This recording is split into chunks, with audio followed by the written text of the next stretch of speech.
All right. So let's see here. As we go through these, folks, if anyone has any questions or comments on any of the particular jigs we're showing, just pipe in. Just feel free to speak up and So I'm not sure how I get this thing to, How about the play button over there? Full screen? yeah, is that full screen for you? We see the thumbnails over on the left, but it's not too bad. Let's just hit there you go. Yep, you got it. Looks good. Let Looks me good on my end. hide the video input. Okay. Have I still got a gray spot up at top? No, Nope. no, Okay. I'm not seeing it. All right. So is Pat Wisniewski here this evening? I did not see him on the list, but I didn't know if he was here or not.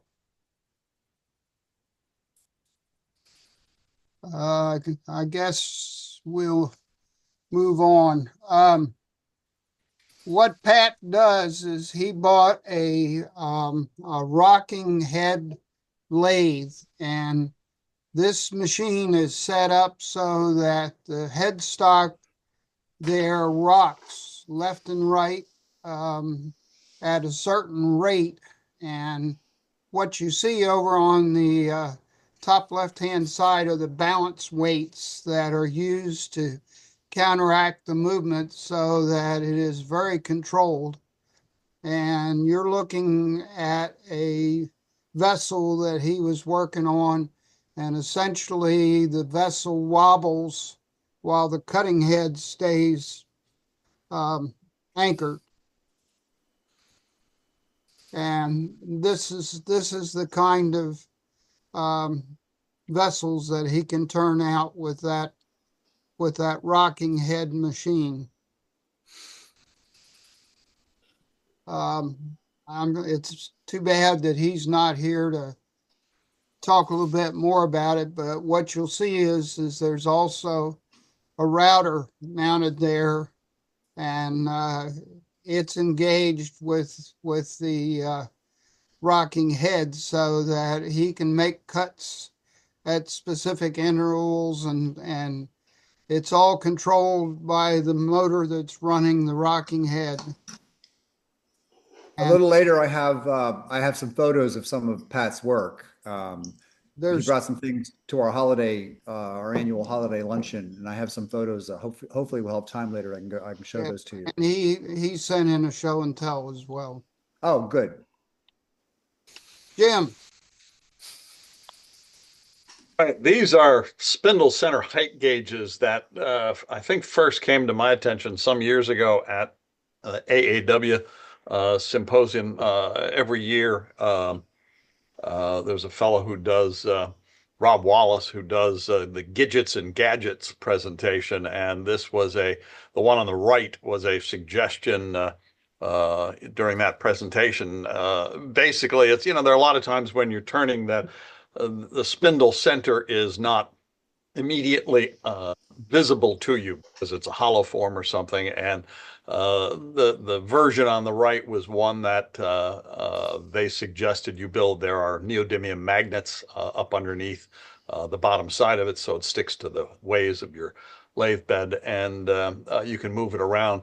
I used that one for a while. Frankly, it's a little bit large and ungainly, depending on the type of project that you're working on. So I made a different version of it that is that smaller one off to the left. And that one, frankly, is a whole lot easier to manipulate around different pieces that you might have on the lathe.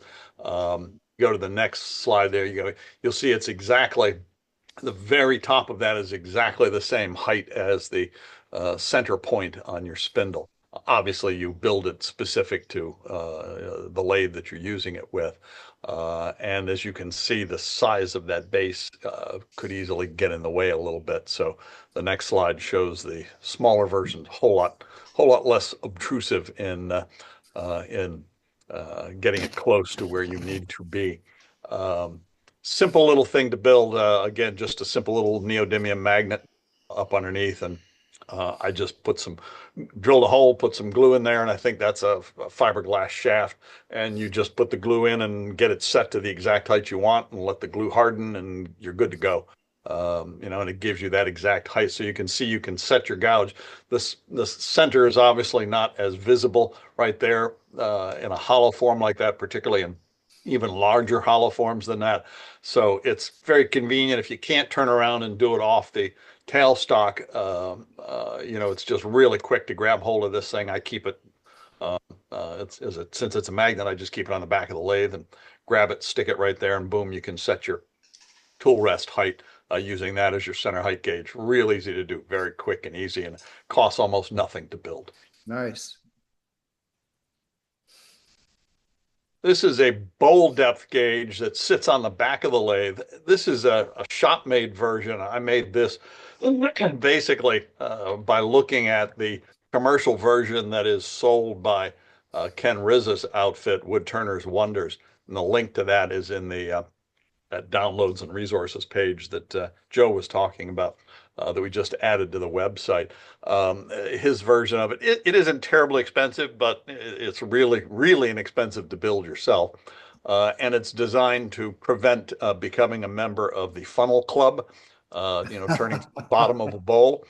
This is the funnel club preventer thing, and it works reasonably well. That version, as well as the initial version I built, didn't have, you'll see this other bar that's added at the back called the bowl depth gauge stabilizer. The commercial version doesn't have that. I added that to make it a lot more stable. My particular lathe happens to have a bracket on the back left there. You can see where I can stick a magnet on both ends of that tube, and it stabilizes it very well. You'll see what you do is you zero it out against either the chuck that you're using, the particular chuck and jaws that you're using, or in the upper right corner, if you're using a glue block, you zero it out against the glue block. And then that Puppler nut or barrel nut, whatever you call it, I drilled and tapped it with a thumb screw. You slide that all the way over to the end once it's zeroed out, so that you know exactly where the very bottom of your bowl is. And then go to the next slide, Tom. And you'll see it's zeroed out right there. And then you tighten the thumb screw down so it's zeroed out right there, and then go to the next one. And then you'll see I've got it against the bottom of the bowl, and you can see the gap between the barrel nut and the end of that little piece on the right. And I don't have a mouse that will work to show it, but that little small, like, I don't know, a little over a 1/4 inch gap there, that's how much you have left to play with. That's the distance that's left between the mortise that's in the bottom of that bowl and the surface that it's up against. So you can tell at a very quick glance exactly how much wood you have left. And there are a variety of other types of bowl depth gauges. I think we've all seen various kinds that are out there on the internet that you can buy. This one's real quick and easy. The one downside to it is that you have to mount this kind, just like Ken Rizza's commercial one. You have to mount it on the back of the lathe using some sort of a track. I used the track that was already there for the black hole dust collector that I keep mounted on the back of the lathe. Ken Rizza has a slightly different track version for his. But it makes it real convenient to slide back and forth. If you want it out of the way, it's just held on with 2 quick thumb screws. You just loosen them up, slide it off, and it's gone. If you need to get around the back of the lathe to work, isn't really a problem at all. There's the close up of the gap of what wood is left at the bottom of your bowl. And so you know if you're about to become a member of the funnel club. If you go back, Tom, can you go back to the first slide quickly? There you go. See the track on the back of the lathe there? That's the black hole dust collector track. Woodturners Wonders uses, again, a similar version of it. It's one specifically designed to hold their dust collector and their bowl depth gauge and a light and whatever else you want on the back of the lathe. Really handy thing to put on the back of the lathe. Doesn't take long to do and gives you a whole lot of versatility, and all of the stuff, as I said, it slides off real quickly. Just loosen a couple of things and boom, it slides off and you're good to go. So anyway, not an expensive thing to make, very inexpensive, works real well and prevents you from becoming a card carrying member of the funnel club. Okay. It may not be in order, Jim, so if you've got your others in there, we'll get to them. Mike, Yes. you're up. Okay. All right. So one of the jigs that we saw when Jim Wadham did his excellent presentation last year was the Paul Howard fluting jig. And many of you may have seen some of his platters where there's a lattice work arrangement. Fluting's been done on lathes, typically with a router mounted on some kind of platform where you can do flutes the lengthwise of a table leg, for example, or lengthwise, which would be vertically on a vase or something like that. But what I was interested in were some of the ways of decorating platters. So about a year and a half ago, I got one of these desktop laser engravers, which can also cut or burn through wood. In this case, I made an indexing wheel, which you can see mounted on the spindle behind the chuck, and with an arm arrangement with a pin that engages one of those holes. So the outer ring, for example, is 60 holes, or if you use every other, you've got 30. And that way you can do flutes. And that piece you see mounted in the chuck is just a scrap piece of wood, where I just rough turned a platter just to kind of test this setup. Now, I've since modified this, but in any case, the Paul Howard jig has three basic parts. One is an index wheel, which is made of metal and CNC machined. And I thought, well, that part I can do with my benchtop or desktop laser engraver, and I solved that problem. Although coming up with an index pin that was just the right snugness to the holes represented an additional set of challenges. I won't go into that, but I had to do some test holes, varying them in diameter by 1/1000th of an inch, and then use different like shelf pin, jig pins, and other things. So anyhow, so I've got a way to set the spindle to positions that go well beyond the number of settings built into my lathe head. So theoretically, if you're only trying to do some low number of flutes on a table leg or other piece, you wouldn't need to get into this. If we go to the next. Okay, so another essential part of this is to take a router. In this case, it's a Ryobi battery operated router and some kind of a platform that you can mount it in. So you remove the base from the router.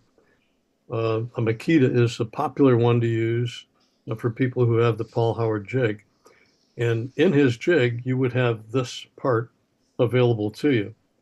What I came up with is just wooden blocks that hold the router, an acrylic plate in the front held on with a couple of metal L brackets, a whole board in the acrylic, and then you can see a wooden bushing turned to be a snug fit. Now it's actually slipped out of that hole right now just to better illustrate it. But you could have a platform where the router bit, in this case, is at spindle height. One thing I did not have was that clever jig that Jim showed us a few minutes ago. But without the chuck and that piece of wood mounted, I was able to just line up the router bit with the spindle center point. So basically, if I was just trying to do some freehand, can you go back a second? Yeah, thanks.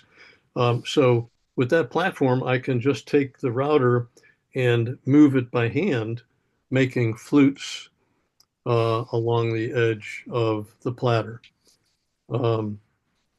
and that's in its simplest form. Another approach is to have a platform mounted in the tool post holder. Jim, I think that's what you've done for some of your projects, although you've got the Paul Howard jig itself. And by the way, the jig is um, it's about $250 for the jig itself. We're going to see in the next slide. Okay, there you go.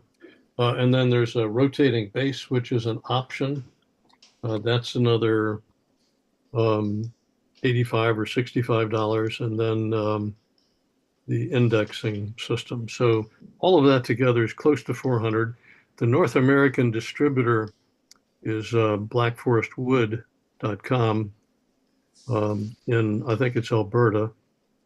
And I was having so much trouble putting this do-it-yourself type jig together myself.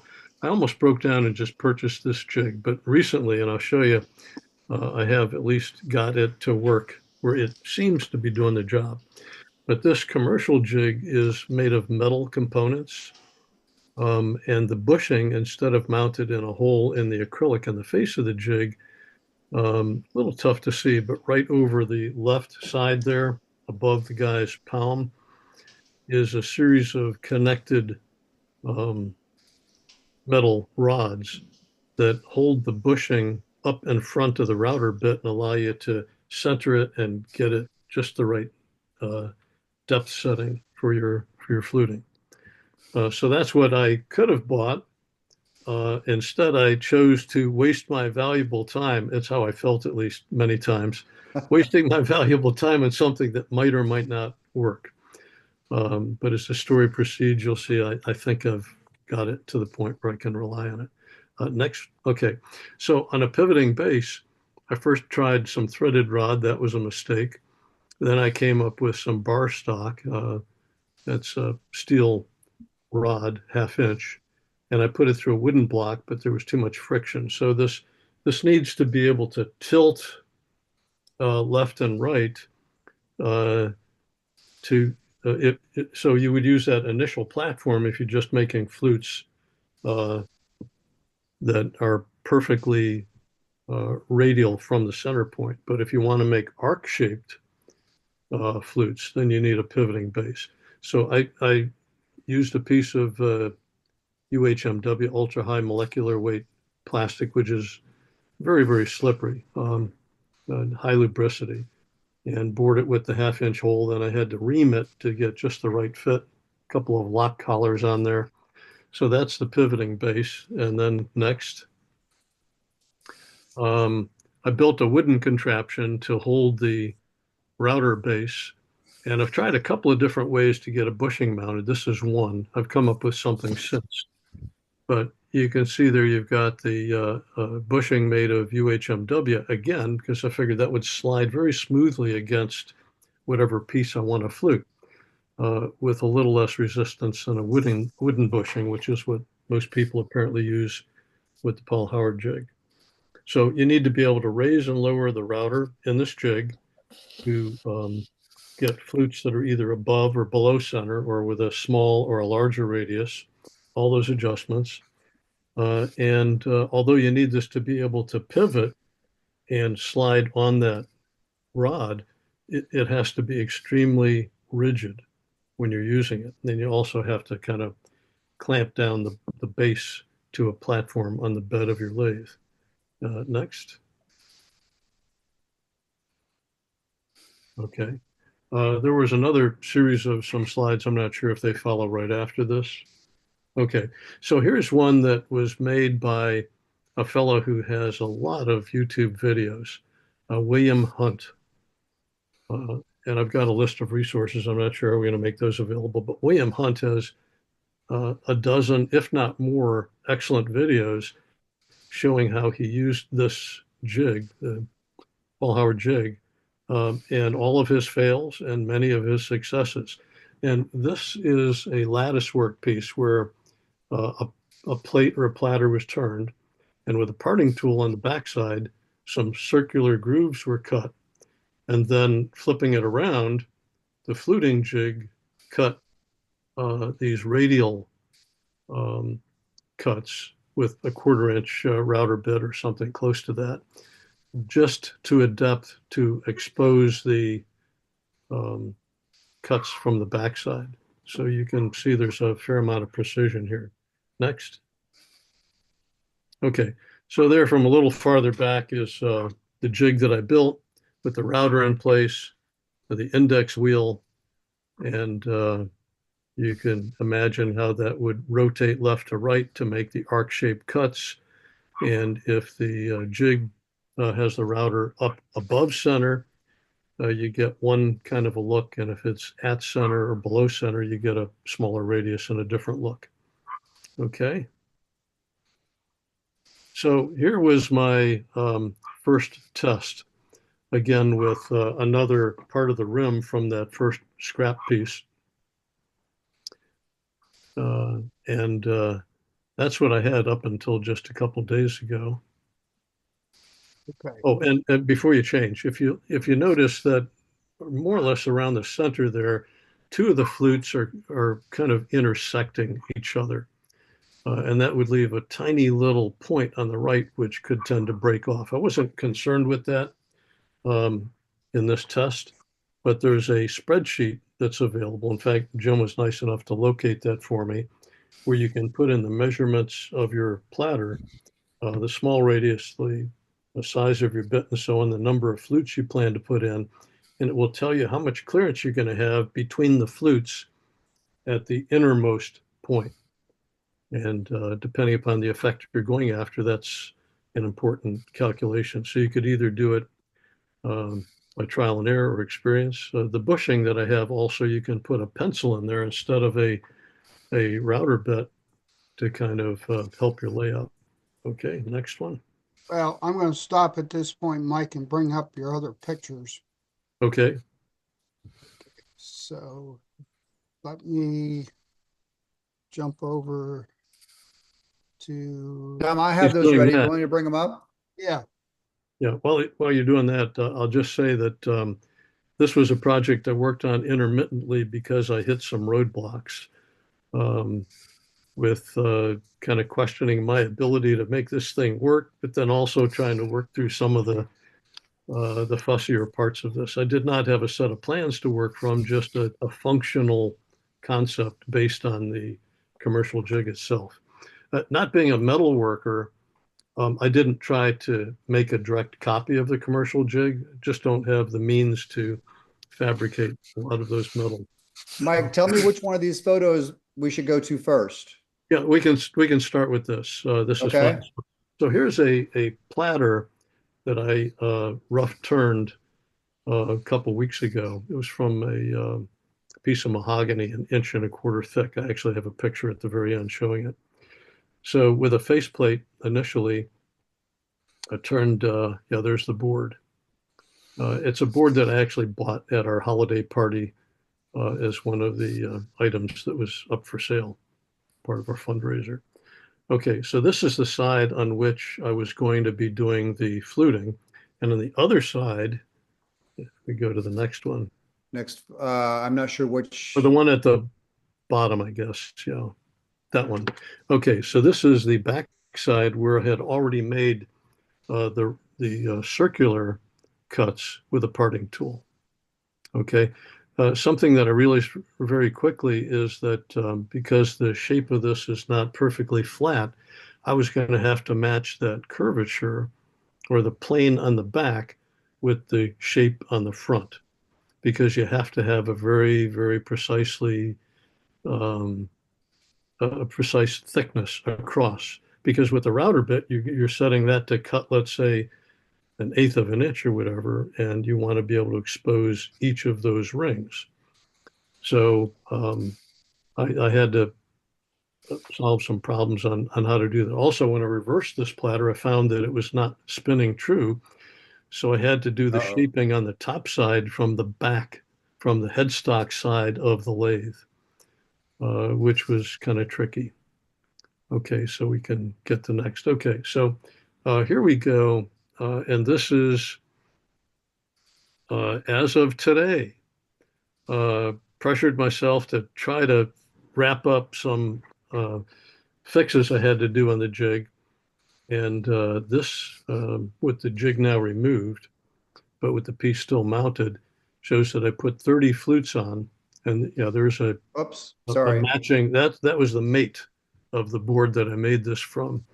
So with only an inch and a quarter total thickness to start with, I didn't have a lot of wiggle room in shaping this platter. So anyhow, um, I made some fussy adjustments on the router, cutting depth, and used a digital caliper also to check the thickness at a few points around the rim. Got it, and it was within a couple of thousandths from the outer to the inner. And here's how I set the depth of that router bit Hmm. to cut through and to just intersect the flutes on the backside. Oh, So nice. people who have done a lot of these things, like Jim Wadham, kind of have worked all this out. I had the additional challenge that I served up to myself of having a jig that I didn't know if I could rely on the accuracy of it. But anyhow, so there's the depth, and that's the UHMW bushing. Mhm. Uh, and Okay, oh, all I need to do at this point is just sand those flutes a little bit, hollow out the center of the platter to my liking, and put some finish on. And I think it's going to be a keeper. looks good, yeah. Tom, you want to take it back? You got it. Margaret's up. Hey, Margaret, Hi there. how you been? So I put my 3 homemade jigs in one PowerPoint presentation. Just from the clockwise, something to to hold a small square block so that I could cut each of the faces. Um, a, a set of jigs that Whoop, can hold pressure, can hold things in pressure. You're seeing two plates there, two top plates there. One actually has hinges. The other one was cut to the bottom of a bowl that I wanted to have centered and pressed so that I could finish out the foot of it. And both of these were made uh, on face plates because at the time, up until a couple of years ago, I was working with a mid 20th century Craftsman lathe. It didn't have any chucks, so I was always using face plates or something similar. Okay, so the first one then is the hollowing jig. Just two pieces, two separate types of scrap wood. One was a block, and the other were some pieces that were cut excuse me, to allow the shape of the square that I was going to use. What happens is if you glue those two sets of wood together and then cut the slits in them and then use a hose clamp, you can move the jig enough to hold the block clamped so that it doesn't move on you or jump out of the hole.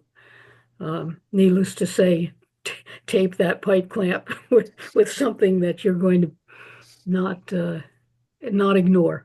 You won't if you're making something like this, you're not going to be near that pipe clamp, but it's there, and that just constitutes danger in my book. Anyway, right, it worked fine. It's amazing that those small slots will actually clamp the block enough to keep it where you want it to be. Next. All right, this is a little sillier. Again, starting with a faceplate and a piece of wood that was attached to it, what I was trying to build was a set of jigs that would hold stuff centered and pressured so that I could finish the bottoms of bowls or finish anything that I wanted to stick through. And so I labeled all these. There are two different top plates that you see there. There are more I have cut. You can cut them easily anytime you need them to fit whatever it is you're working on. Nothing special about it except the index marks and 3 bolts. So 3 bolts is an easier way to balance the thing.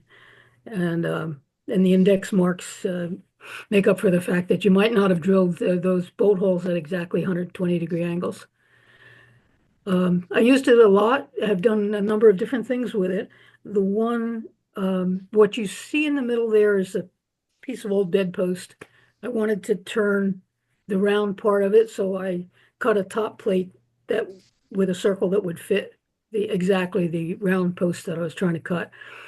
And therefore it presses down on the square feet that you can see in the space in between the two plates. That's that. And then finally, my favorite, and I showed this at one of the Christmas gatherings, but it's been several years. What I like about this jig is it allows you to attach some small pieces of wood to the outer ends, and then you can cut something that's not circular. And I like to work with cedar. It's a soft wood. It's easy enough to cut. And I liked the oval shapes of the top of that. So one was a pretty decent product, and the other one just looks like an owl. I keep it around just because it's cute.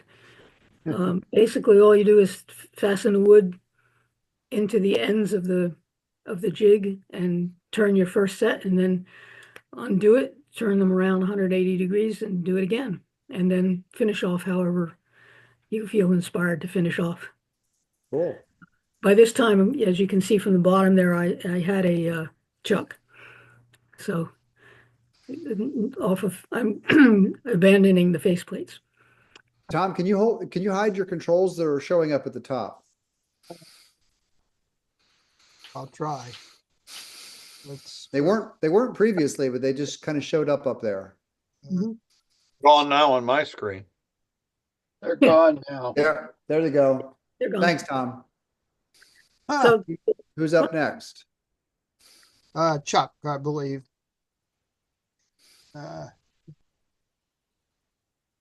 Chuck. Okay, I'm here.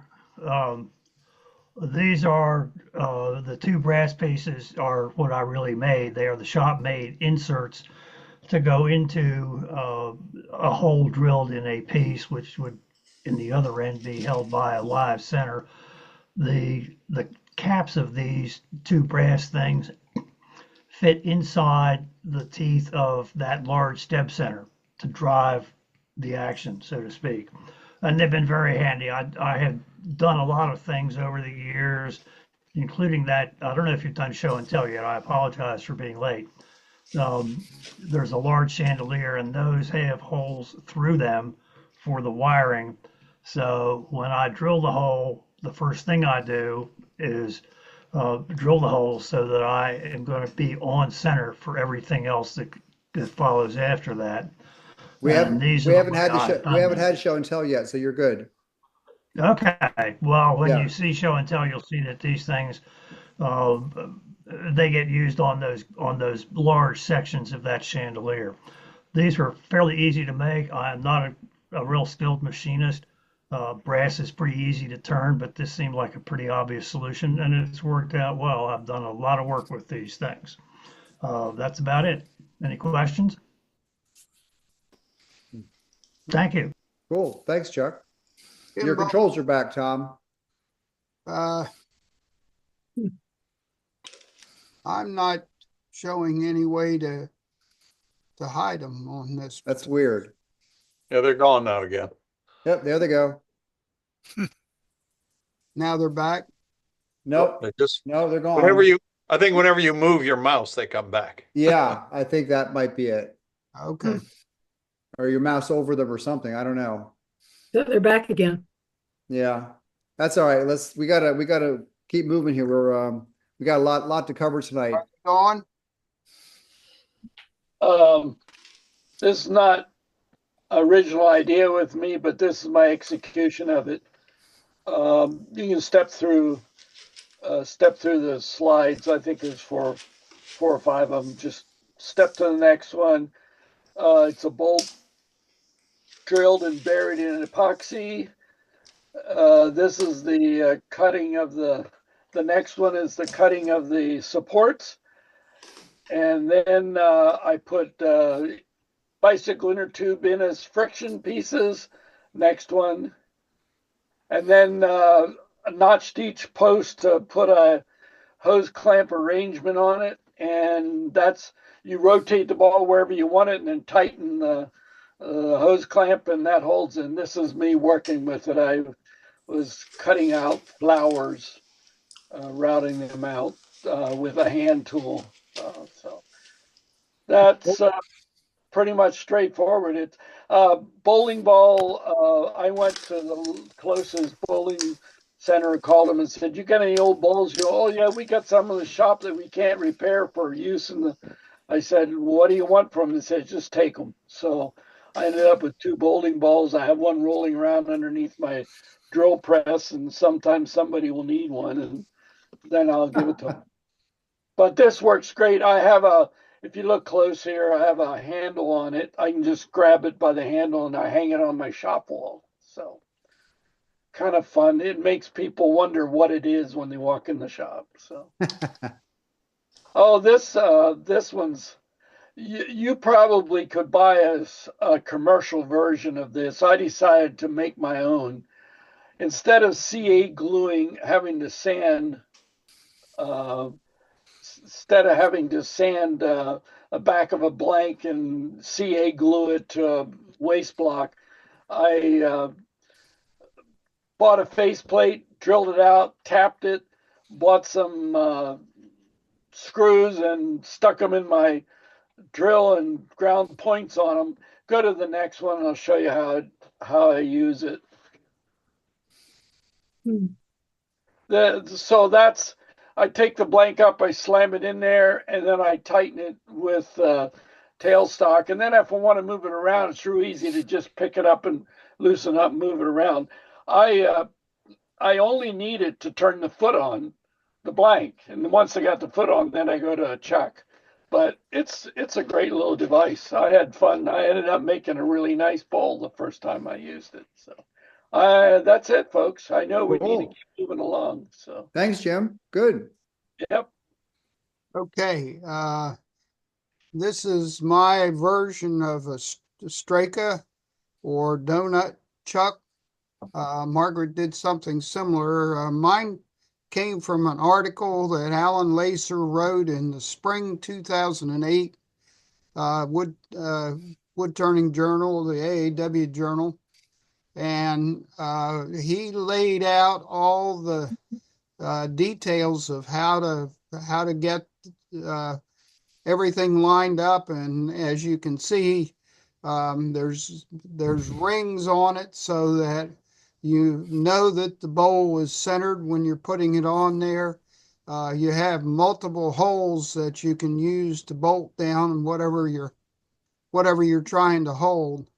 The other thing I liked is that the discussion in the article also gave you the option of making multiple size holes so that you could hold hollow vessels or vases or bowls or whatever.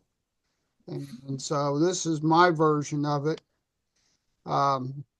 This happens to be a bowl that I was finishing the bottom on, and you can see the plastic tubing around there creates a nice cushion on your bowl. It doesn't leave any marking on the bowl when you get ready to blend the bottom into the sides of the bowl.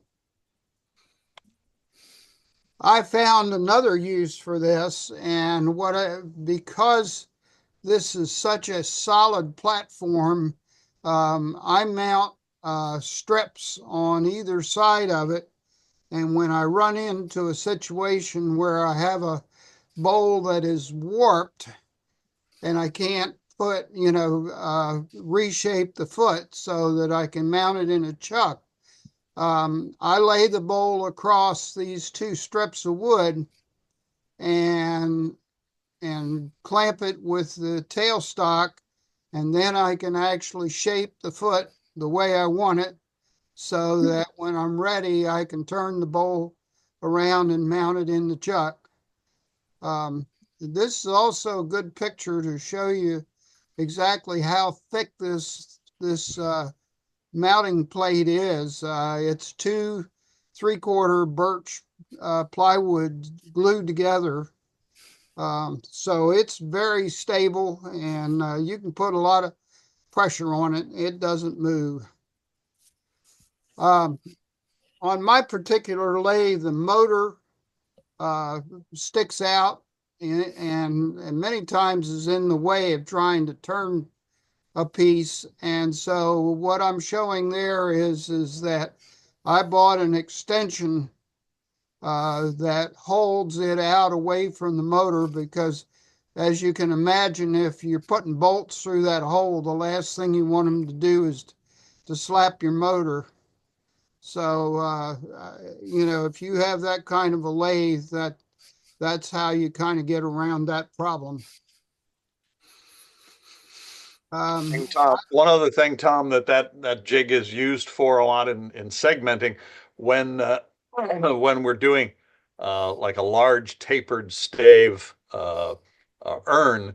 You use essentially a donut chuck with multiple layers of different size holes in it to when you're trying to clamp the tapered staves in place to glue them. That kind of donut chuck works fantastic for it. I have one that's got like 12 different sizes of holes so that you can use it on different types of tapered stave vessels. So it works really handy for that kind of project too. Yeah, yeah. It it comes in handy. The biggest thing you have to understand is you can't run this thing at 3,000 RPMs. I mean, you gotta keep it slow because you got a lot of mass turning around there, and once those bolts are in place, you don't want to connect with one of them and in any way because it'll tear things up. This is my version of a bottom gauge. I don't know where I saw it, but I went ahead and built one, and it was principally because I had a habit of going through the bottom of any hollow forms I was trying to make. And um, it's very similar to what Jim was showing us, except mine just sits in the track between the ways. It's just some pieces of wood that are, uh, screwed together. One extends up high enough so that it centers the chuck, it centers the headstock. And then the piece on the left is adjustable so that when you start out, you can make sure that it matches with the little tip on the end of the bottom of the jig.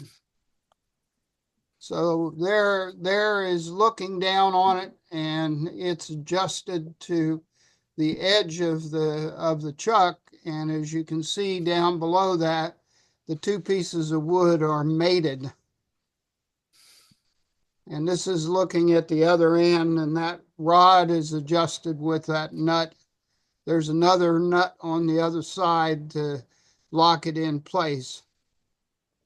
And so when the rod is in the bottom of whatever piece you have on there, the distance between those two pieces of wood is the thickness of the bottom.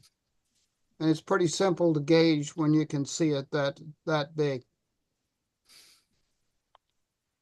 Another thing I use quite frequently is a headstock alignment tool.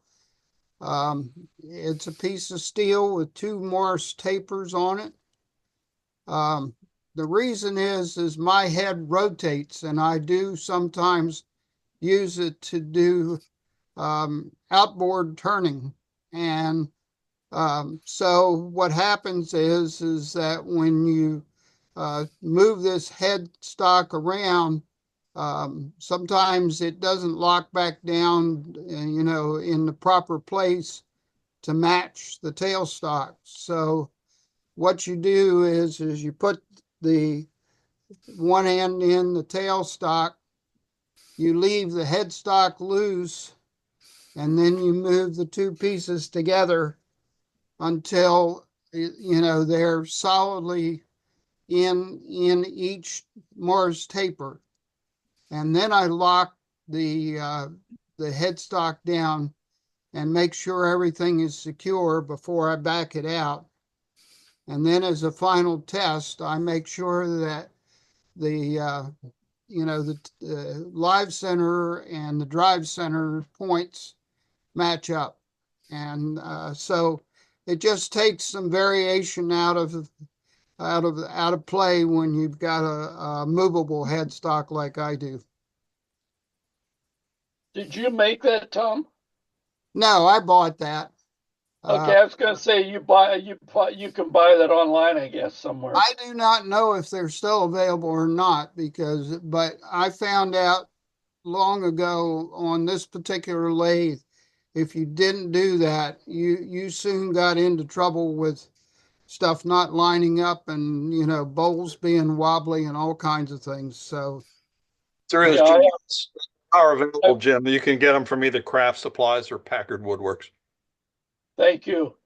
Yeah, I have the same situation. I have a Nova DVR and it has a swing head, and I notice it likes to move occasionally because it doesn't lock into its latch point. So yeah, Yeah, Jim, my other lathe is a Nova as well, and that's when I bought that alignment tool. I can see Don't it. need it for the Powermatic though. Oh, you don't? well, the head Well, the head doesn't pivot. It's good to check it actually on any lathe. Yeah. Yeah. I've heard of people having to shim their tailstocks because they weren't in alignment straight from the factory, but I've never had that problem. I noticed mine lines up this way, but occasionally it looked like it tipped just a fraction below center, not left or right. Hmm, So I didn't know what was going on there. But yeah. So the other thing that I bought was a one-way spindle steady. And this is actually just laying on its side. The main reason why I showed it this way is that what you'll notice is that these are not the wheels that come with the one way. I do not know how they're selling it now, but they used to sell it with wheels that had a double rubber band around them. It was basically a soft rubber band. And what I found out is that when I was doing some heavy spindle work where I had 36-inch pieces, if they ran long enough, those little pieces of rubber got hot, and the hotter they got, the softer they got, until eventually they just rolled up into a ball and flew off the wheel. And so what I did was went out and got some inline skate wheels that matched exactly the diameter of the hole that went through the ones that One Way provided, and I replaced all of them. And these are soft nylon, I think, but they work much better because they can stand an hour of turning without deviating from where they are. And this is just a picture of how it mounts on a spindle. Gary. Okay, I think I'm here. Yep. All right, so this first one is really very simple. I normally, for my smaller work, I use a 2-inch chuck, and I have Beal collet chucks that go up to 3/4 of an inch, but I had that gap, and I wanted some ability to hold something properly with a 4-jaw scroll chuck in the 1-inch, 1 1/4 inch, and 1 1/2 inch range. And I think many of you by now know who Paul Poxtelis is. He makes the lathe engraver. He has 3D printers at home, and I just asked him to print some split ring collets for me that would fit 2 inches on the outside and those different sizes I wanted on the inside. And he did it very quickly and easily. And this is just an example of those 3 sizes. The outsides all fit right into my 2-inch scroll chuck, and the inside fits properly on whatever tenon size. that I want. Works real well. You have a Straight Chuck as well. Oh yeah, definitely. Straight chucks are real popular here tonight. I didn't want to fool around with building one any more than I had to, so I just based mine on a set of cold jaws. All you have to do, my particular set of cold jaws there had 6 millimeter or M6 screw threads. So I just got some M6 bolts and cut a piece of plastic and drilled it out. And, you wouldn't necessarily leave those small little bumpers in place when you're using it. I just didn't bother to take them off for the photograph. But anyway, so here's my version of a Straight Chuck. Well, of course, it doesn't have a hole in it yet. This was my prototype. Okay, so here it is in action. And I like to use, you can obviously use it just for cleaning up the bottom on a symmetric piece. It's very handy for that, but I tend to like to use it for things that are off center. So here is a kind of just a burly knob that I wanted to make a little bowl form on. So you can see how I just stuck it in there, and then the next slide will show the result. And there's the result. So it worked really well for that. Okay, next. I also like to make these, what do you call them, emerging bowls. This one's a natural edge emerging bowl, and it's obviously quite a bit off center.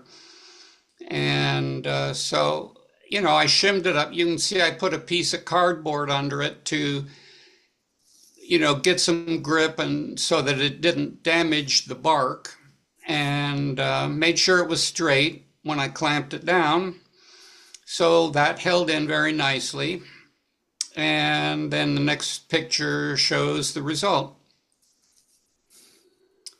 So that's some things you can do with a handy dandy homemade Straight Chuck. You can see in this version it's the same piece. I just added some extra holes. So I can use it on different sizes. The first set of holes I had set up so that it would work with the cold jaws completely closed, but then that was a little bit limiting, and so I drilled another set of holes that permitted me to do the screws a little wider, and you can also adjust the size if you need to by clamping it down with the cold jaws not totally closed, but just tightened up. And that works real well because the chuck jaws are self-tightening when the lathe goes on, so that works real well. I will put out this one warning, however. When you do something off center like this, particularly if the piece is sticking out one side, that means it's not supported on that side. And if you don't get it clamped down real good, that sucker can come flying right out of there. Don't ask me how I know. Hey, the other thing, Gary, you could put weights on that, screws on the other side to counterbalance, or have Actually, yeah. Oh, I do. Actually, I didn't show those, but yes, you're very right, and I do. And I found that a great source for the weights is the archery world.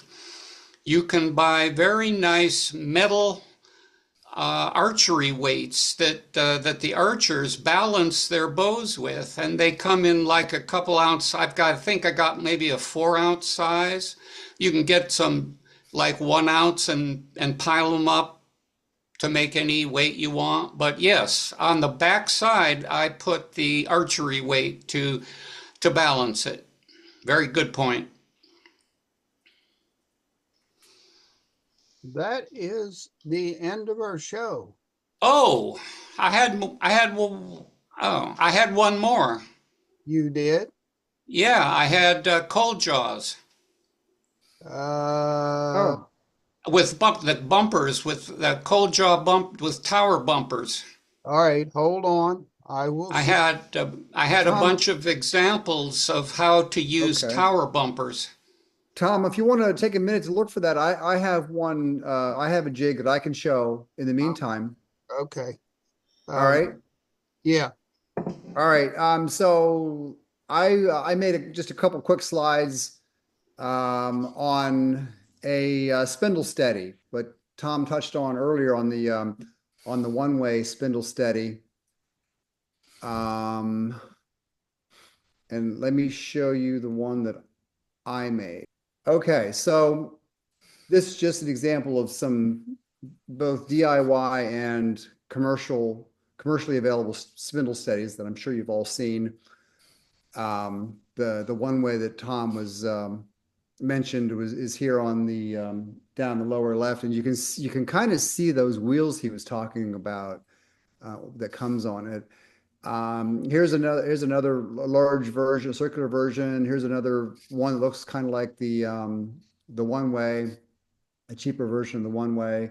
And here's one from Sheffield Woodturning that kind of looks like a DIY, but I think they must batch them out with a CNC. And here up in the upper top right is another a DIY one, very nicely done, I think.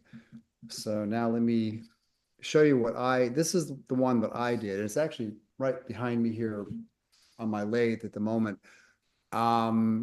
So I went with a large circular one, and the way I constructed it, I took three layers of 3/4 inch plywood, and I just had some oak plywood, so I used that. And you can kind of see I cut all 3 layers at the same time, but you see the center layer, I cut kind of slots before I glued it up to accept these 3/4 square steel tubes. And that's of course what the rollerblade wheels are mounted on, is these. And by the way, this wasn't my idea. I saw someone, I think it was a guy up at Buck's Woodturners, did one this way. I'm like, oh, that's a cool idea. So I use these 3/4 inch square steel tubes that go right through the circle, the plywood circle, and and I'll go into more detail in the next slide, but they're held in place by these screws. I can't think of the name of it. They're little thumb screws. Thank you. Yes.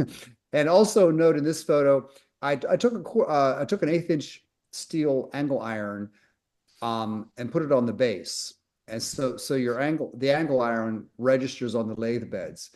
And let me just go on here. So yeah, so these stud knobs are what I used to crank down on the arms. And the way that works is I took 1/4 20 T-nuts on the back of the first layer of plywood back here, and that then of course the stud knobs screw through there and just screw right into the push up against the steel bars there to keep them in place. And one thing I discovered is when you crank down on those knobs, you can push the plywood right apart. So I kind of fixed that by putting in a bunch of screws on either side here to reinforce it, so you're not splitting apart the plywood. So if you do something like that, make sure you reinforce it well, because I mean I glued it up nice, but it was still it was like the actual plywood was separating not where I glued it, but the actual plywood layers.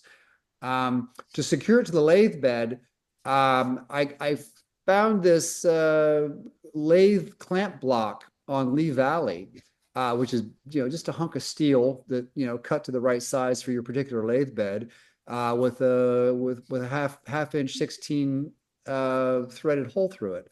Now you could make your own, of course, from just mill a piece of hardwood and use a half inch 16 T-nut, like I did for the knobs over there.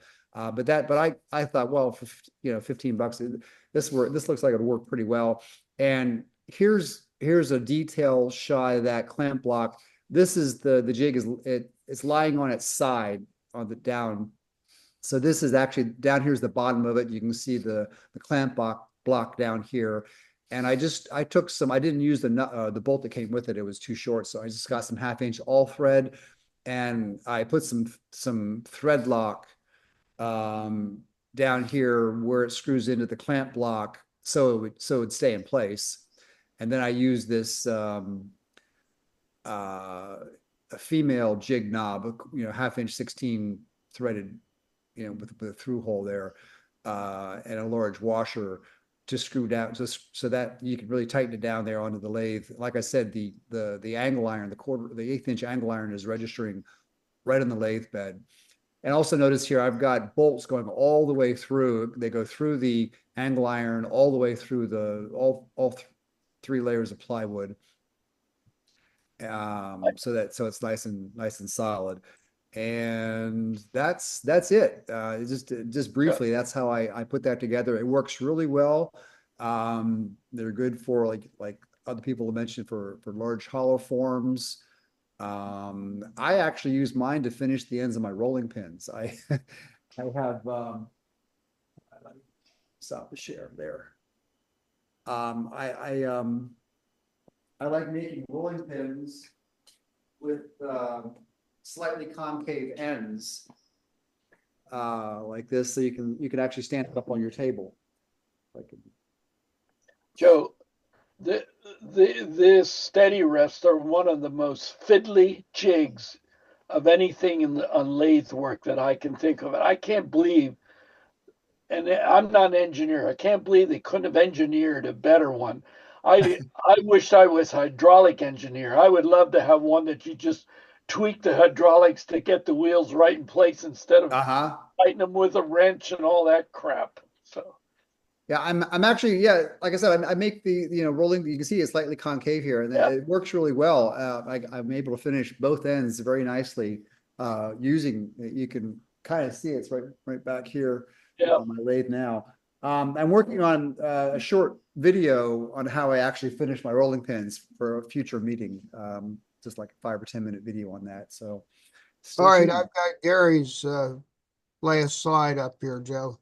Great, yeah, go for it. Any questions on the spindle study? Let me know. Come on here. There we go. I guess that should be showing. Yep, it is. Got it. Okay. So I love tower bumpers. I think I got these many years ago from Penn State, and I checked recently, and you can't buy them. They don't sell them anymore.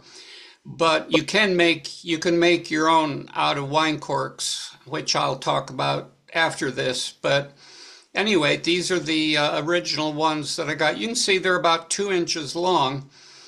And this particular form that's in there is a seed pot. It's like a Native American seed pot.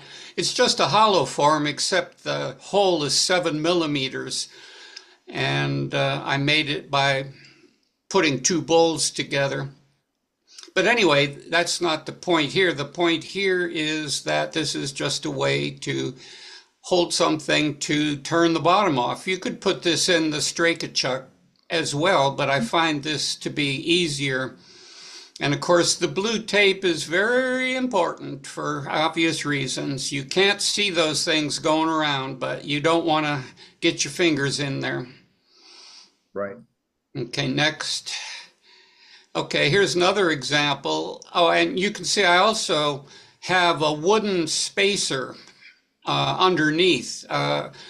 It's really nice to have these long 2-inch bumpers, but sometimes they're too long, and so I just put a wooden spacer underneath the work to bring it up near the tops. This is one of those Mark Gardner bowls that it's a square bowl, and it's turned as a cylinder in 2 axes first, so the bottom, it curves in on all 4 sides. And then you have to find a way to hold it. And the way Mark Gardner did it like 10 years ago was he actually created a 2x4 cross that he screwed to a MDF faceplate. I mean, it was a big deal. It was a royal pain in the ass. And you had to hot glue the stupid thing in and everything. This is much simpler. You just stick it in there, line it up, and then you can hollow it. And then you can also turn, you know, Mark Gardner liked to turn the grooves around it.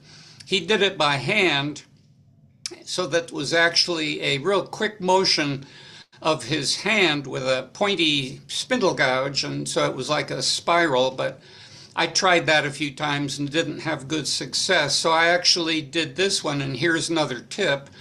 I actually did this with a hand chasing tool for male threads. That worked really nicely. You just use it as a beading tool, basically.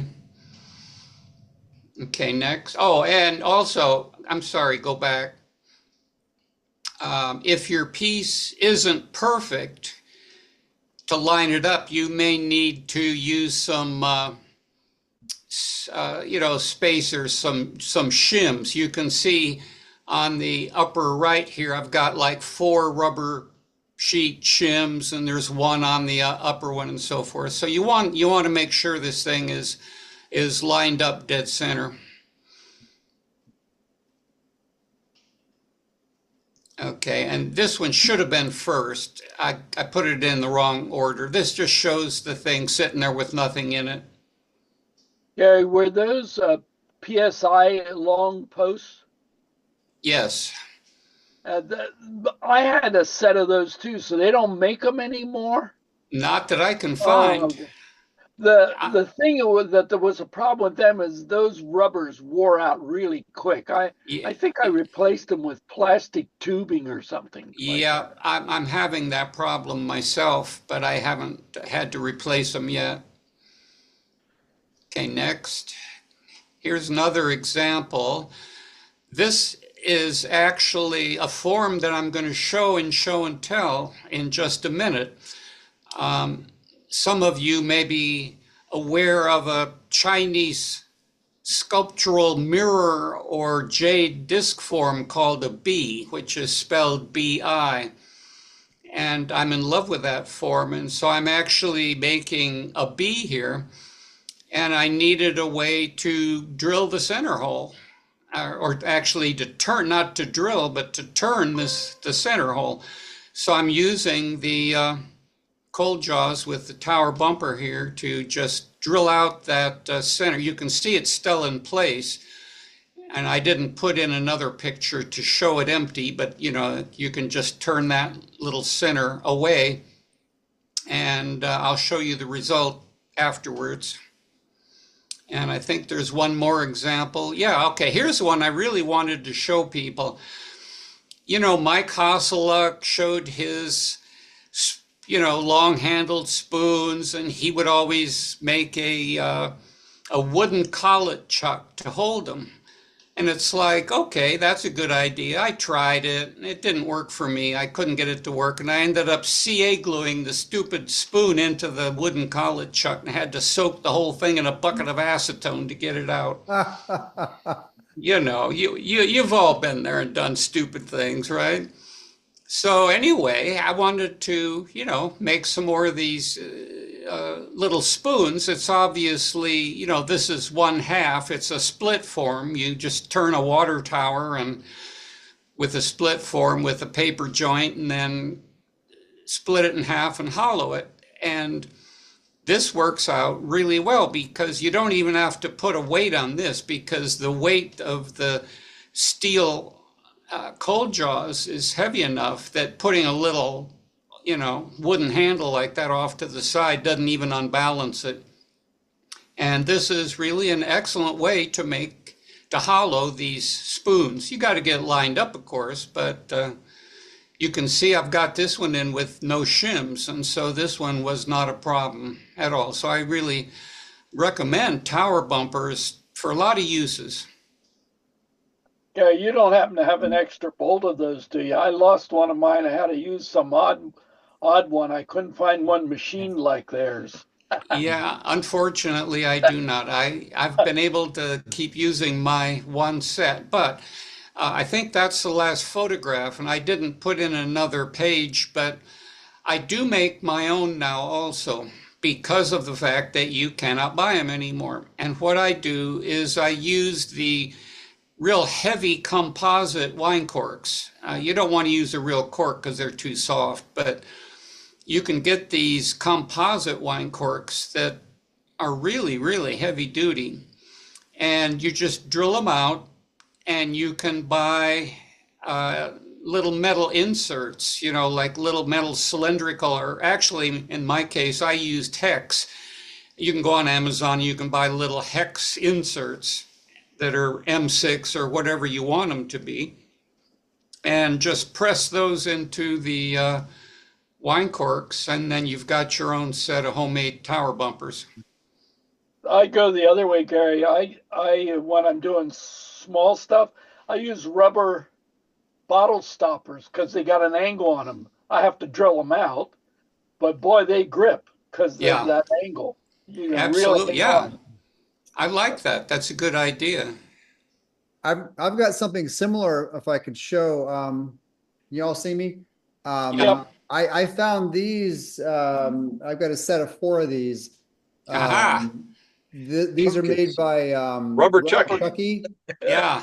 And yeah, and they go right into your jaw. You can put them on cold jaws, or you can just take the jaws off your chuck and put them right on, right on your chuck.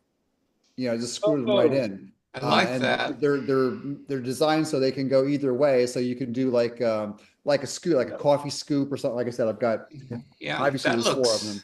There's what did a they set of call? 4. Pardon? What did they call them? What are they called? Let me get back to you in a minute. I'll actually pull the website up and see if I can find. I actually forget what they're called. I don't remember But seeing them on I the site, see, but I see something, they say SOS Chucky scoop, offset, and yeah, sphere. that's it. Thanks, Yeah. what Scott. is it? That's it. Here, let me. Is $39 for a set of 4, it looks like. that how much they were? Jeez.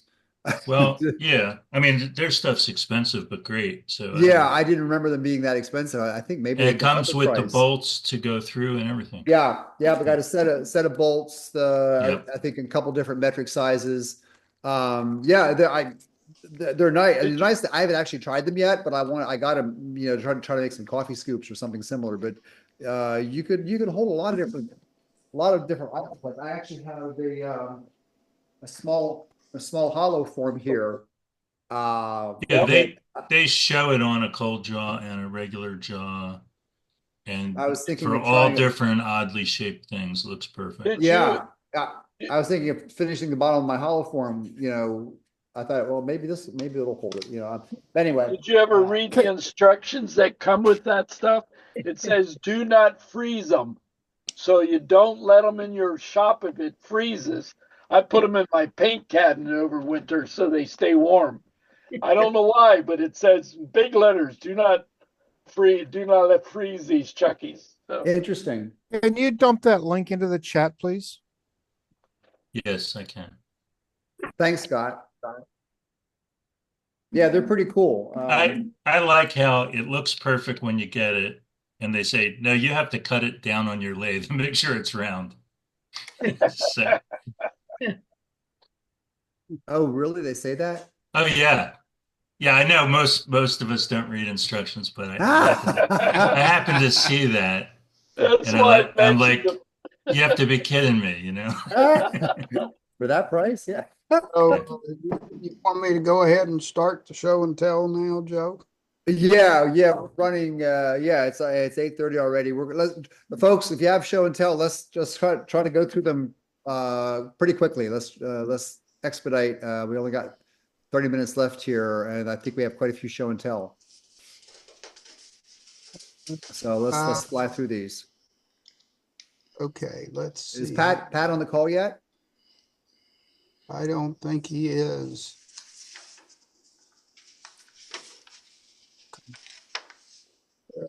Here we go. Okay. Have we got a clear picture for everybody? Yes. Yeah. All right. Well, so this is a version of that rocking head lathe that Pat uses, and this is the kind of work that he can turn out, and that's just a different view of the same piece.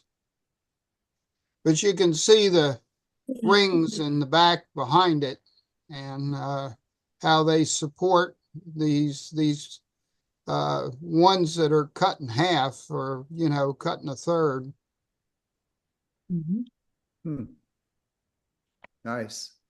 All right, you know what's going on here.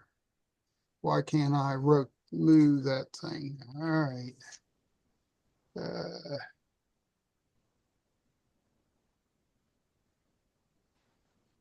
Huh. Well, that's interesting. I'm interested how he colored that. Uh,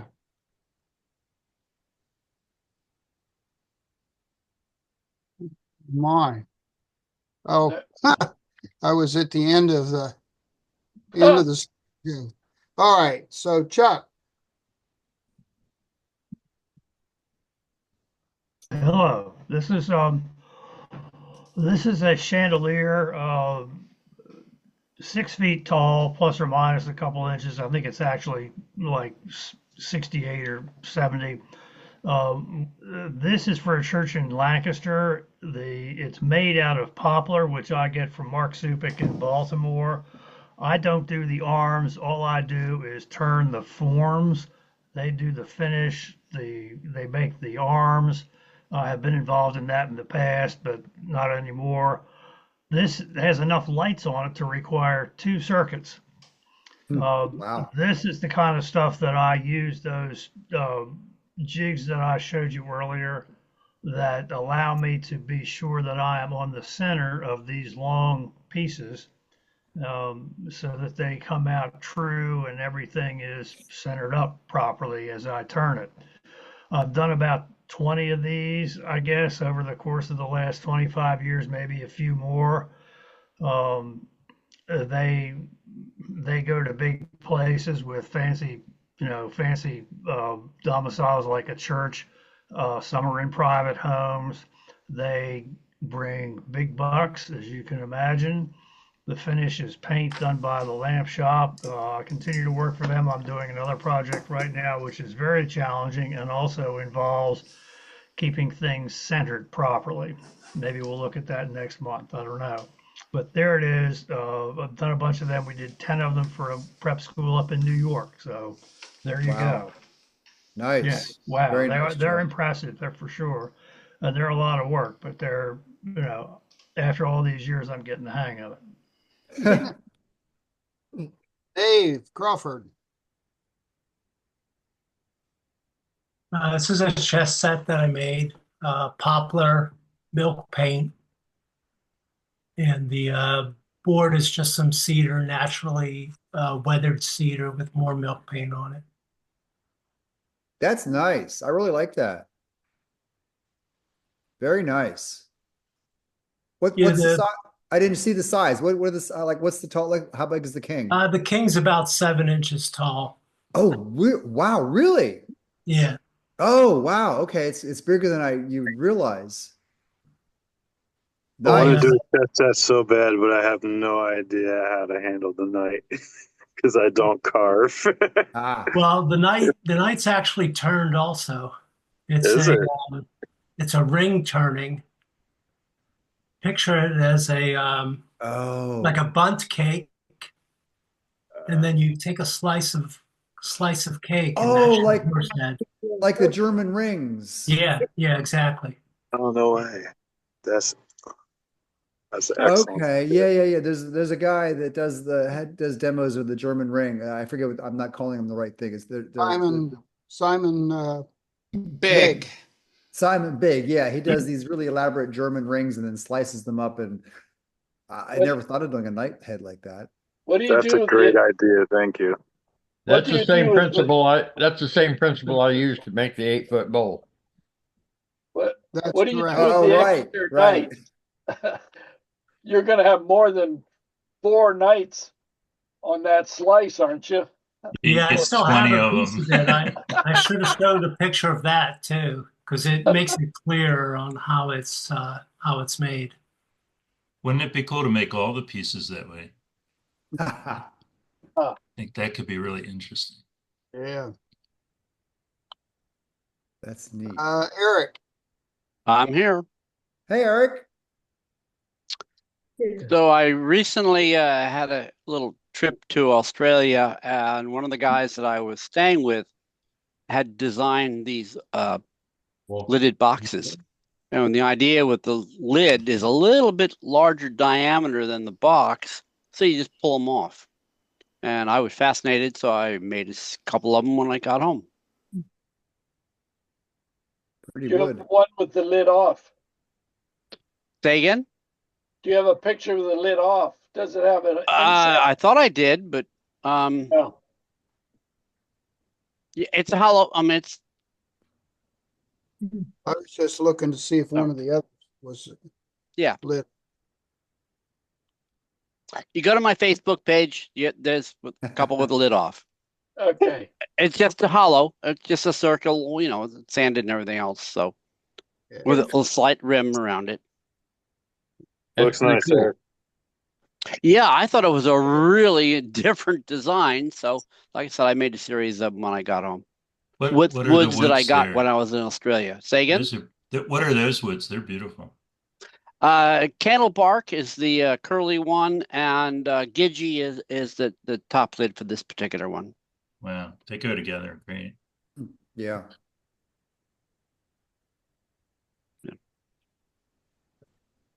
So the November issue of Wood Magazine had a rectangular bread cutting board, and the intent is the interior comes apart so that you can then separate it and take the crumbs out. And obviously, being my last name, no pun intended, but anyway, I thought it would be really neat to make one. Go to the next slide. I think there should be a couple more. So this is the bottom tray, and then the other one with the slats in it, you know, fits inside. And I did indentate the ring and the inner ring so that you could put your fingers in it, you know, and pull it out easier. Anyway, so I went ahead and made it. The wife is really happy with it, to the point where it's so pretty that I actually made a platter out of the centerpiece. And so I actually, well, here, go ahead. There you go.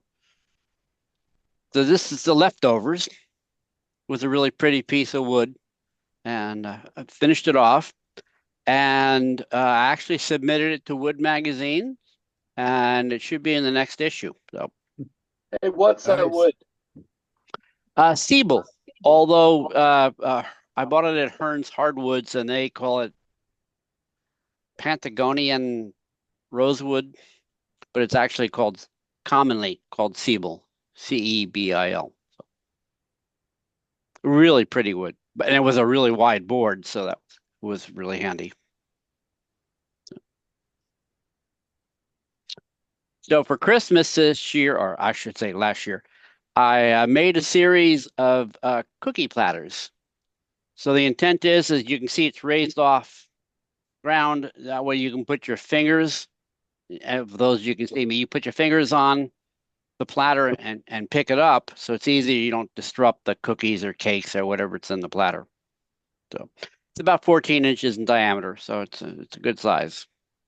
And again, you can see the indentation around, so that's easy to put your fingers in it. So I made 3 or 4 of them out of different species.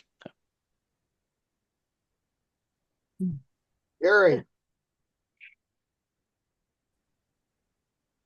Very nice, Gary. did we lose him? Gary still there? I don't see him. Did he drop off? Well, that's beautiful. He's Yeah, still in that's- the He's still in the participants, so, but He, he's muted he and said camera gone. he was having audio issues earlier, I think. Well, let's have a look and just enjoy these lovely, lovely work. The natural edge on this is just gorgeous. What did he say the wood was? I Can you didn't go back see to the first slide, Tom? what cherry. Cherry. Okay. All right. Wow. Beautiful. Really, really nice. 6 inches high. Yeah. Go ahead, Okay, Tom. I'm back. There you go. Oh, no, we're done. That's all right. Yeah, I don't know if you were listening, Gary, but we were really admiring this piece. It's really gorgeous. Well, I'm dead again. Crap.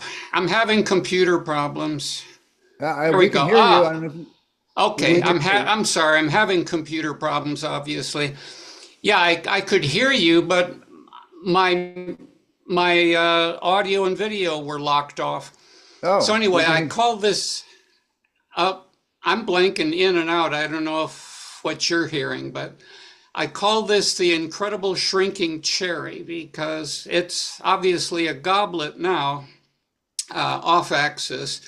It started out as a natural edge cherry bowl or vase, and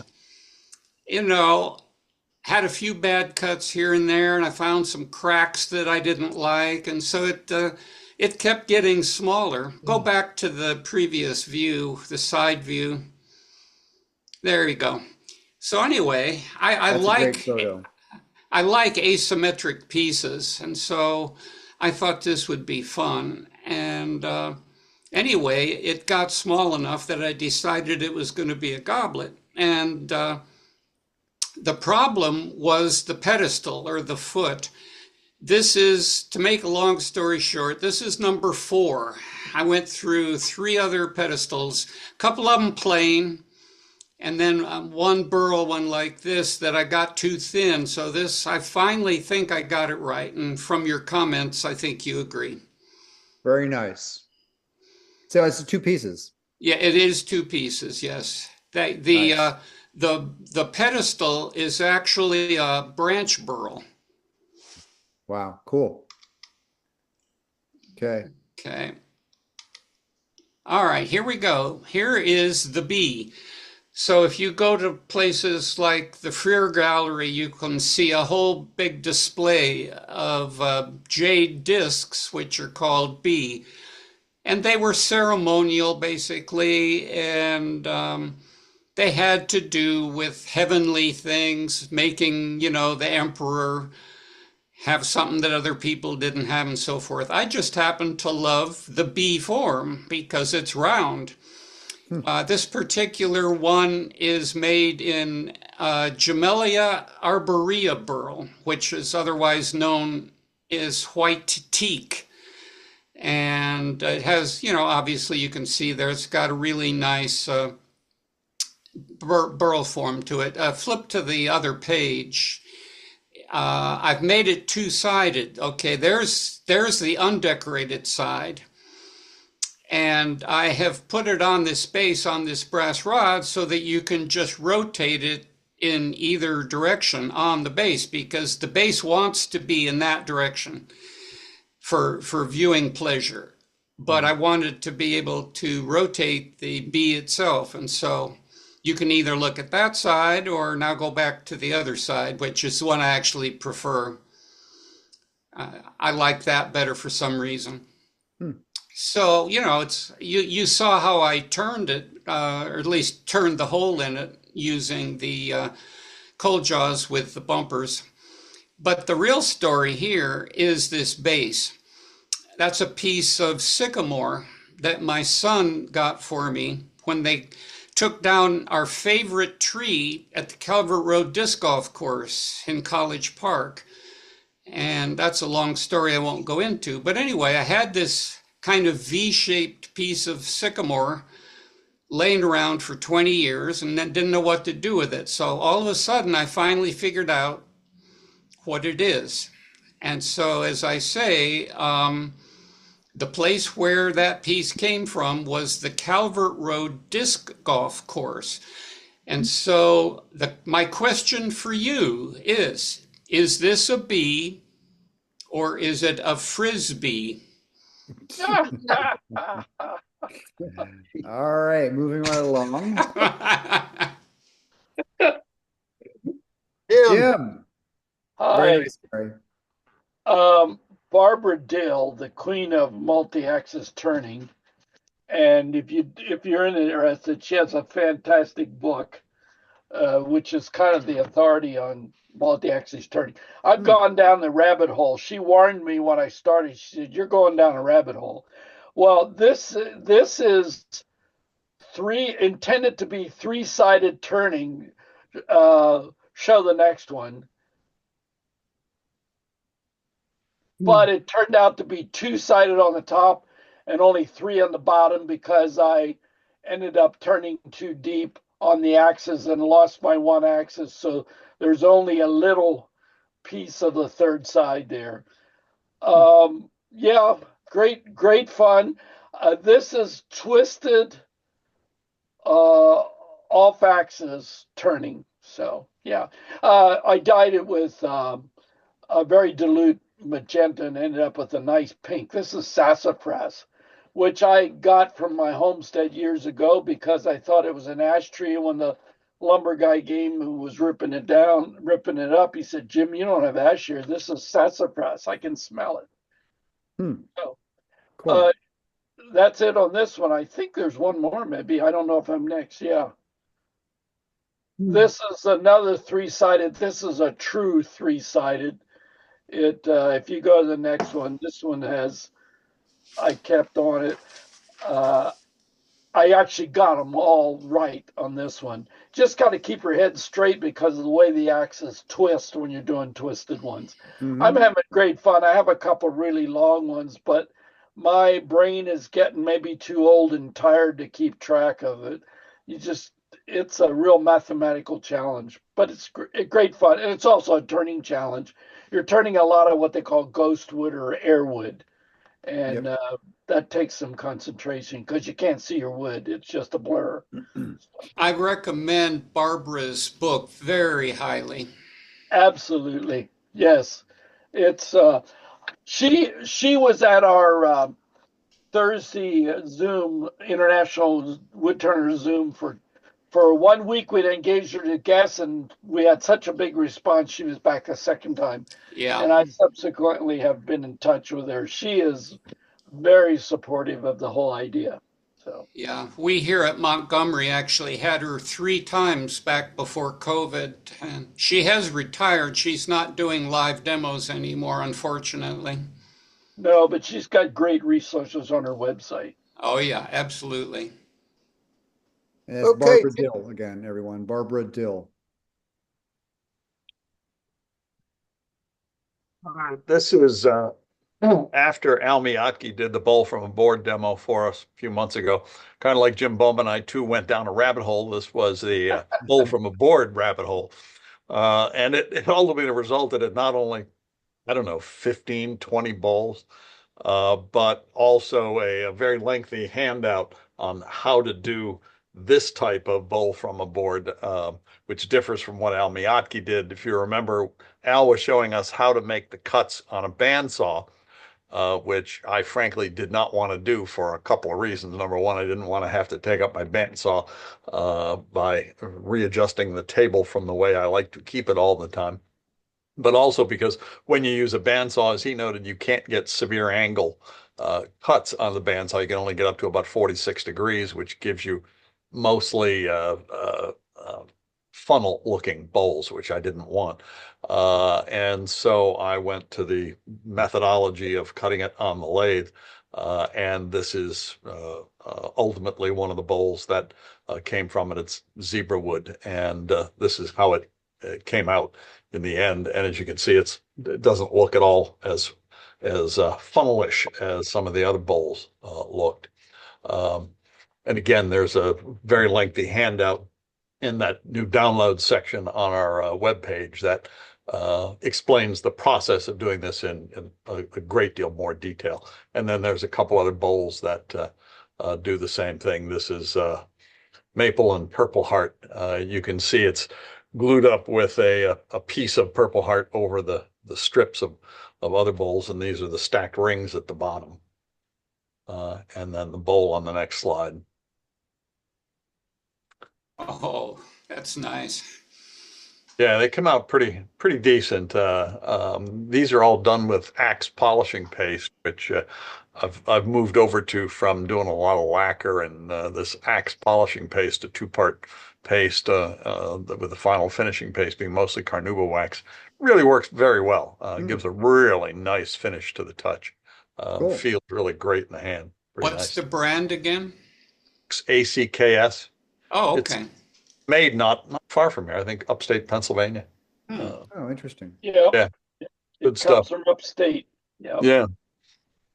This next one is one I don't recommend that people copy the layout of this. This was done just for chuckles. As a segmenter, you never glue up wood in the way I glued this up if you want the bowl to last because of the cross grain issues with it. But I figured, what the heck? I don't necessarily expect the joints to last. I just wanted to see what it would look like. And so ultimately I made up a bowl that has a kind of a nice, weird little look to it. That works. I like it. Again, it's a form that you can't get doing them on the bandsaw, like Al was showing us, because of the limitations on the angles at which you can make the cuts. On the bandsaw, some of these were cut at also at 55, 60 degrees. Hey, Jim, I think if you coated that with tabletop epoxy, you might extend the life of it. Well, this isn't a family heirloom. It was just it was just for chuckles. But Cool. What kind of a parting tool do you use? I use the D-Way thin parting tool for Okay. most of it. On very extreme angle cuts like the 55 and 60 degree cuts, I use the Sorby Micro parting tool. It's a very small, very thin parting tool. You have to be really careful with it because you will bend it if you're not careful. That's what I was wondering about. Yeah, you have to be very, very patient with it and keep the tool really sharp and let it do pretty much all of the cutting without you pushing on it at all. They have a flat edge and not fluted? It is fluted. Ah, okay. Yeah, it is fluted, yeah. Yeah. And these are just a couple of additional soccer balls. These are a little bit under 9-inch diameter soccer balls. Walnut and maple, and this one is maple and Wenge. Nice. Ashley. Is Ashley here? I think Ashley, Ashley's a new member this year. Welcome. Ashley, if you're here, I don't know if she's still here or if she was able to make it. Anyway, she did a square wing bowl. I don't see her on the list. Oh, there's a participants list here. Well, that's okay. Yeah, that turned out nice. I like that. Nice creative use of the backgrounds too, the photography. Yeah. Okay. This is a piece of oak that I inherited from Joe. And oh, really? Oh, okay. I don't know why Joe didn't like it, but I thought it looked pretty neat with because it had a hole in it, Tom. Well, I filled the hole. Yeah. I have so many I have stacks and stacks of roughed out bowls that that some of them I won't bother with because, well, they have, they're cracked or they have holes in them. But sorry, Tom, go on. No, that's fine. I didn't realize that was my oak. That's great. Yeah. And What'd you fill it with? What'd you fill it with? Part of the holes that you were talking about. What'd you fill it with, Jim asked? It's epoxy and maple sawdust. Good. Gotcha. Yep. Anyway, this particular bowl was the one that was so warped that I had to put it between two pieces of wood to turn the foot so that I could actually mount it in the chuck, squarely. I usually use a jam chuck for that. Well, I've used the jam chuck, but um, it works out on that particular piece of wood Yeah, really well because you don't have to worry about it slipping or sliding off plane. cool. Well, the problem with the jam chuck when you try to do that is the inside is warped also, so it's hard to get it straight. You usually have to do it twice. Yeah, Yeah. sometimes. Yes. Mhm. This is the bowl I actually did finish. This is a London plane that we salvaged a couple of years ago from the Barnes Arboretum up at St. Joseph's University. I think it turned out nice. I like it. It has a foot on the bottom, had a little bit of little spalting on the one side there. Next photo is an aerial. It's about 12 inches in diameter. I think I may have brought this for show and tell at the holiday party.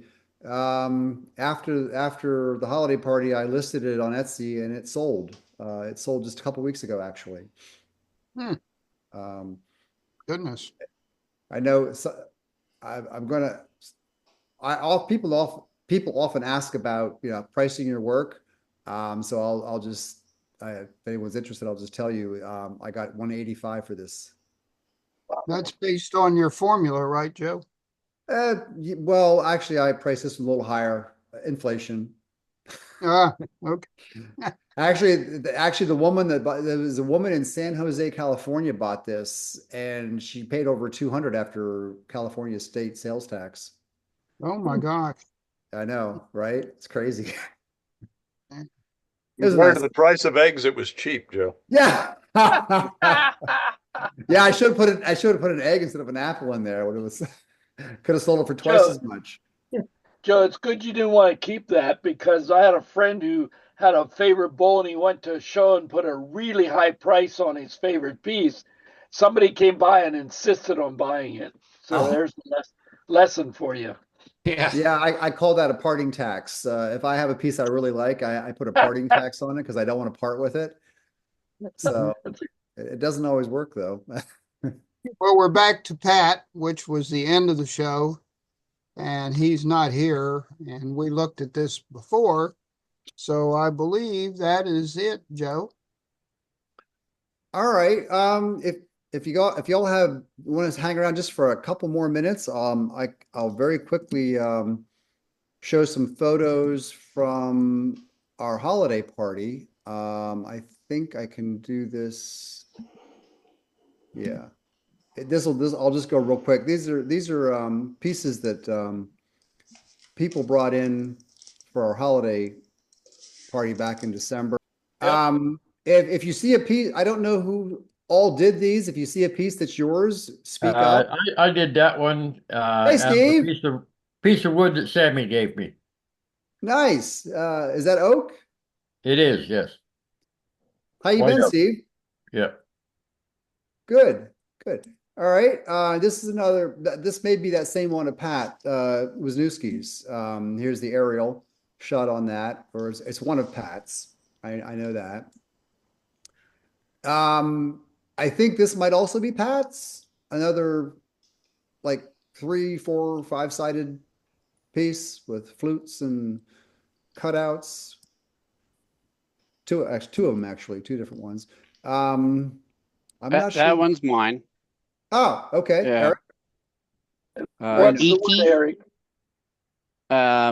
EKKI. It's a South African wood. This happens to be from DuPont. They line their acid vats with this wood because the Wow. wood is actually acid resistant. Wow. And this was left over. So piece of Neat. scrap. And this is this also yours, Eric? No. Not sure whose this is. If you're on the call, speak up. It's actually it's got some neat flutes there, and it's also on the aerial. You can see it's off center. The hollow or the bowl is off center, which I thought was really cool where they did this. Again, I'm sorry.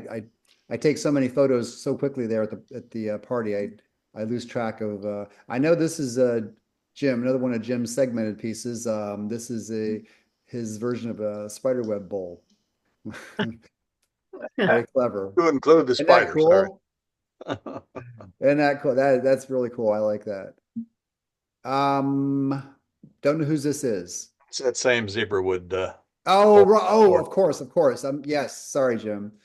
This is a beautiful fluted piece. Was this Pat's also? No, that was mine. That's with the Paul Oh. Howard fluting jig. Oh, okay. That's really nice. That's really beautifully done. Another one of Jim's, right? Yep. There's the aerial on that one. I know this is Steve and his daughter Sammy's collaboration, right? Yep. Another Kokeshi doll, little off-center action there. Another one of Jim's hollow forms. This was really impressive. It's really big. Really nice. I don't remember whose this is. Yeah, it's Mike. That Mike's, was isn't it? mine. Oh, that's right, Mike. I'm sorry. Yeah, that's Very a nice. poplar form dyed black and green, African blackwood for the base, and all of the separate pieces on the top, except for an acrylic bead up there in green to kind of harmonize with the dyed main body. Very nice. And that's the one where I was asked if that's my urn, and it's, well, I believe, didn't this win in one of the categories for the contest, Mike? yes, yeah. Very nice. Beautiful finial. I don't remember whose this was, this piece. This was nice size. I don't know if they're on the call. That's Jack. Jack Who? Donovan, Oh, Jack Donovan? Okay, this is Jack Donovan's. I I'm think. not sure what the wood is. I think you're right. No, it wasn't mine. No, it wasn't? Oh, Jack is No. here. That was a new member. Okay. That was a new member. Okay. Yep. Anyone knows whose this is? I'm not just a small That was hollow my form. piece. That's a piece of holly. Dave. I like it. Very nice. And you did some staining on that. Yeah, it was stained with vinegar and steel. Oh, right. Okay. I remember now you talking about it. How'd Very you get the nice. pucker on the side? What's that? How'd you get the pucker on the right side? I think is that an illusion? I left the top natural. That's where the wood split, and I just kind of liked the pattern, so I left it there. Nice. This was Jeff Turi's. It was a small three-sided box. I don't remember the wood. I think the finial was holly, possibly ebony for the little lid there. And I'm not sure. I think he maybe bleached the wood in some way for the box. I don't remember whose this one was either. I'm sorry, I don't remember everyone's. This one, whose was this? Oh, I know wasn't this Scott's? Scott Wishart's? Yeah, I think it's Scott's, yeah. Yeah, I think this was Scott's. This was neat. Obviously put a lot of time into this, Scott Wishart. carving and dyeing or whatever. Steve, the bookmobile stopped by our holiday party. Yeah, that was very clever. I like that. I'm trying to refine that technique a little bit. Okay. Yep, this was a dictionary, I believe. Make it out of a Bible, you could have a new collection plate. There you go. There you That's a go. good idea. Excuse me. I believe this was another one of Pat Wisniewski's. Back to Jim again. This phenomenal segmented piece. It's pretty good size too. Pretty large. I don't remember whose plaited this was. It's really pretty wood. Maybe sycamore. I'm not sure. Anyone? Yeah, sorry. I was talking, just help somebody unmute. Yeah, this is a London plane. I had originally planned on doing a laser on the rim and decided that it was too pretty a piece of wood. So anyway, Yeah, that I'm really liking that London plane. I've got quite a bit more of it. I want to get to. It was a big tree. Yes. Two small little Mine again. okay. Yeah, this is the two hardest woods in the world, depending on which list you look at. The one on the left, it was originally supposed to be a lidded box, so it had a collar on it, and the lid went anyway, so it shattered. So I took the collar off and ended up with a little thicker body, but it's waddy wood. Cool. And then the one on the right is bull oak. Also, both of them are from Australia. So pretty woods. Nice. Oh, and just a few photos of people helping themselves at the buffet. Sorry to keep you over. We'll just do one more quick share, and we'll do the spin for the 50/50 raffle drawing. For any of you new, this is just a fancy graphical representation of a random number generator.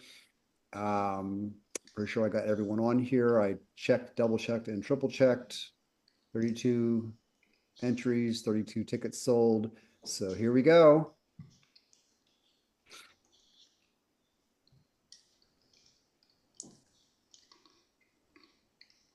And John Smith, still here?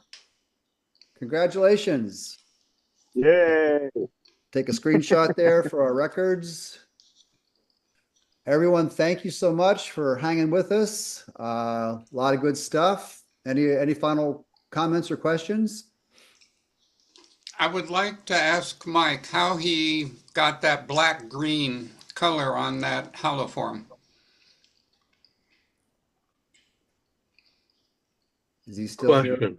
So the main body of that I actually did a couple years ago, so I don't remember the exact combination, but I think it was a trans tint green dye and black, and I wish I could remember the exact process, but it's dark enough that unless you hit it with bright light, you don't realize that there's green. Mm-hmm. Yeah. Do you remember if you did green over black or black over green? You would have to ask me. Yeah, that's all right. I've been there. Believe me, I've been there, done that. Never mind. At this age, we don't remember what we had for breakfast. So Yeah. I think what I did was black and then some light sanding and then hit it with the green. But I Right. can't swear to it. It makes sense. Yeah, thanks. I like it. That's why I asked. Oh, thank you. The one of the fellows that did a demo for us on a fluted hollow vessel, I noticed that he had some acrylic beads in some of his finial pieces as an accent. And I got in touch with him and got some good tips on how to go about it. It was pretty complex. So the bead itself has a hole bored through it, and you actually have to make a post that fits onto. If anybody's interested, just give me a call. Was that Cliff Guard? That was Cliff Guard. Cliff Guard, yeah. Yeah, and his handouts and instructions are I'm going to once again plug our new website downloads page. Yeah. Check it out. Again, Just thanks everyone one for comment. I just really enjoyed this evening's meeting. We don't get to meet in person often. And even when we do, we never have this many people who can actually be physically there and show this much and provide so much information. This was incredible. Yeah, great job, everyone. Thanks to everyone who participated and send photos in. It was great. Amen. Thanks again for coming out. Amen. I'm just going to hang out here because I can't end the meeting. I think Tom's still here.